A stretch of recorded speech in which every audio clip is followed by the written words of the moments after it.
अस्सलाम वालेकुम रहमतुल्लाहि व बरकातुहू। उम्मीद करता हूँ आप सब खैरियत से होंगे और आपके घरों पे भी खैर होगी।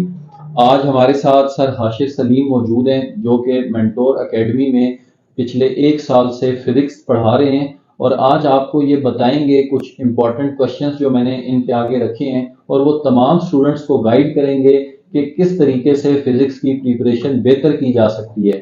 आप लोग जानते हैं कि आज आपकी रोल नंबर स्लिप्स आ चुकी हैं, 9th-10th की हम बात कर रहे हैं, तो उनके पेपर नज़दीक आ गए हैं। अब उनके फ़ायदे के लिए मैंने टीचर को बिठा दिया है कि टीचर क्या समझते हैं कि किस तरीके से अगर बच्चे अभी भी अच्छी तैयारी कर लेंगे उनका फ़ायदा हो जाएगा। सर अस्सलाम वालेकुम।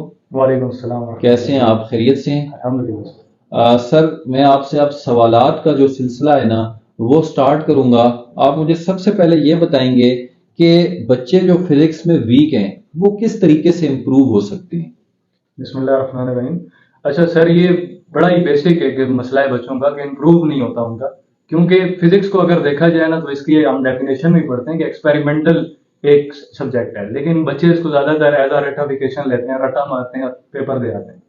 तो अभी आपको पता है ऐसा लो बेस है, उसमें सारा कॉन्सेप्ट बेस होगा। तो इसमें सबसे पहले बच्चे को समझना पड़ेगा टॉपिक कि इसको है क्या चीज और इसमें करेंगे क्या। तो उसके लिए मेरा ये आपके लिए है कि स्टूडेंट्स के लिए कि आपको जब टीचर को समझा रहा हो तो आप उसको इमेजिन करें, विजुअलाइज करें। क्योंकि जितने भी आज तक बड़े साइंटिस्ट का नाम आप देख रहे हैं, न्यूटन है, आइंस्टाइन है, उनको जब भी वो कोई चीज देखते थे उसको विजुअलाइज करते थे, इमेजिन करते थे कि अगर ये चीज हो रही है आगे जाएगी क्या होगा इसके साथ। जैसे अगर हम बात करते हैं कि बिल्डोजर जा रहा है, एक चढ़ाई से नीचे जा रहा है, तो क्या करेगा, इसके क्या क्या इफेक्ट्स हो सकते हैं, क्यों जाएगा, वजह क्या होगी। तो ये सारी चीजें जो फिजिक्स के अंदर बच्चों को समझनी चाहिए। तो लिहाजा जब भी कोई टीचर समझा रहा हो तो साथ साथ जैसे जैसे वो बोल रहे हैं वैसे वैसे इमेजिन करते जाए, आपको समझ आ जाएगा।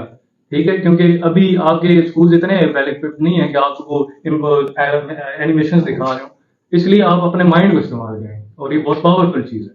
ठीक है, जितने भी बड़े साइंटिस्ट हैं उन्होंने ऐसे किया। वेरी नाइस सर के इस आंसर से बच्चों मैं ये समझाऊं कि आपको जब टीचर पढ़ा रहे हैं तो आपने साथ साथ चीजों को इमेजिन करना है अपने माइंड में कि चीजें इस तरीके से चल रही हैं, तो आपको वो टॉपिक समझने में आसानी हो जाएगी। हमारा जो दूसरा सवाल है बच्चों के लिए, जो बच्चों की तरफ से अक्सर आता है सर, वो ये है कि टॉपिक्स को कैसे समझा जाए। लाइक एक टॉपिक है उसकी टेक्निक अलग होगी, कोई और टॉपिक है उसकी टेक्निक अलग होगी, तो किस तरीके से बच्चे इसको कॉप अप कर सकते हैं। अच्छा सर, ये भी एक वही इसी तरह का मसला है। सबसे पहले तो इमेजिन करेंगे, आपको समझ आ जाएगी। लेकिन जब आप एक टॉपिक को पढ़ना शुरू करें तो एक चीज होती है जिसको आमतौर पे फर्स्ट प्रिंसिपल कहा जाता है। अच्छा, इसका मतलब ये होता है कि जब भी आप एक चीज को पढ़ने लगें, टॉपिक को पढ़ने लगें, तो उसमें मुकम्मल डाइव निकालें। आप उसकी बेसिक से शुरू करें कि ये शुरू कहाँ पे हुआ, ये जो लफ्ज है, ये टॉपिक है, इसका नाम पहले किसने इस्तेमाल किया, इस चीज को, इस लफ्ज को पहले बोला किसने था। अभी जैसे हम कोई सब्जेक्ट पढ़ते हैं, कोई टॉपिक पढ़ते हैं, उसमें थोड़ा सा इंट्रोडक्शन दिया होता है। बच्चे कहते हैं हम क्यों पढ़ें, हमारे इतने काम की चीज नहीं है, हमने क्या करना है साइंटिस्ट का। लेकिन हम उसके पीछे उसकी स्ट्रगल नहीं देखते कि उसने क्या किया था, कैसे देखा था, और क्या क्या चीजें वजूहात बनी थी इस चीज के लिए। जब हमें वो समझ आ जाती है तो हमारे लिए राह हमवार हो जाती है। तो इसलिए फर्स्ट प्रिंसिपल, और ये बड़े बड़े आपके जो एंटरप्रेन्योर्स हैं जैसे इलॉन मस्क, वो भी ये चीज को इस्तेमाल करते हैं। Very nice. मैं उम्मीद करता हूं बच्चों आपको इस सवाल का भी जवाब मिल गया होगा। मेरा तीसरा और इम्पोर्टेंट जो आपसे सर क्वेश्चन है वो ये है कि फिजिक्स के न्यूमेरिकल्स को बच्चे किस तरीके से सॉल्व करें तो उनके मार्क्स भी पूरे आएंगे और उनको दुश्वारी भी नहीं होगी। सर, न्यूमेरिकल जो है इनका एक तो होता है कि प्रेजेंटेशन अच्छी होनी चाहिए। प्रेजेंटेशंस के लिए भी मैं आपको इंशाल्लाह गाइड करूंगा स्टूडेंट्स कि कैसे करेंगे। सबसे पहले तो आप अपने उस स्टेटमेंट को समझें कि लिखा हुआ क्या है उसके अंदर, क्या चीजें उन्होंने आपको दी हुई हैं और क्या चीज वो मांग रहे हैं।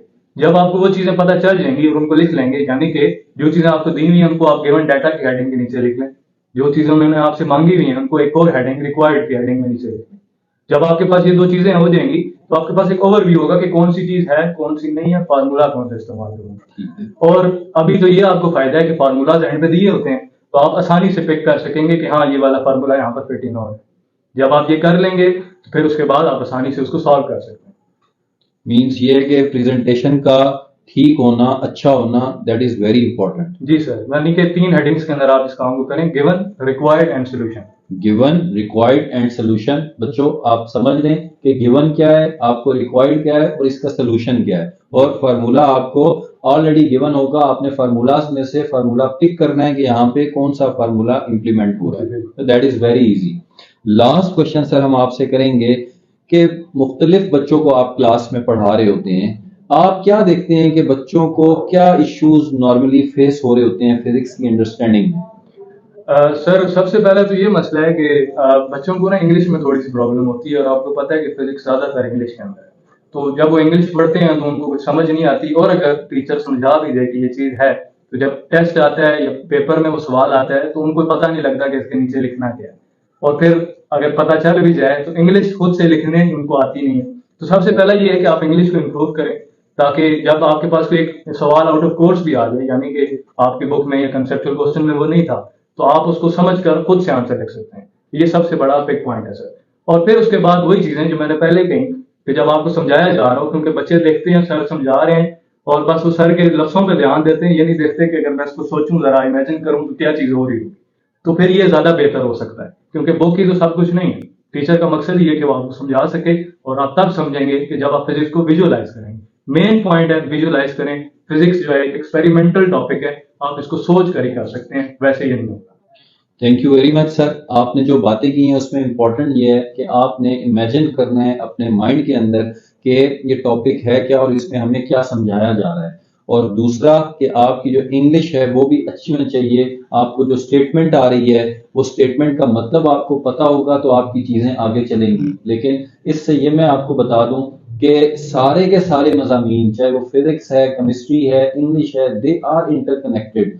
आपको हर एक जो आपका सब्जेक्ट है उसके ऊपर ग्रिप का होना बड़ा इंपॉर्टेंट है। मैं बहुत शुक्रिया अदा करता हूं सर आपका, आपने अपने बिजी स्केड्यूल में से हमें टाइम दिया है। अल्लाह ताला आपको जज़ाए खैर दें, और तमाम के तमाम जितने बच्चे हमें देख रहे हैं वो सब अच्छे मार्क्स के साथ कामयाब हो जाएं। जज़ाकल्लाह। अस्सलामु अलैकुम व रहमतुल्लाहि व बरकातहू।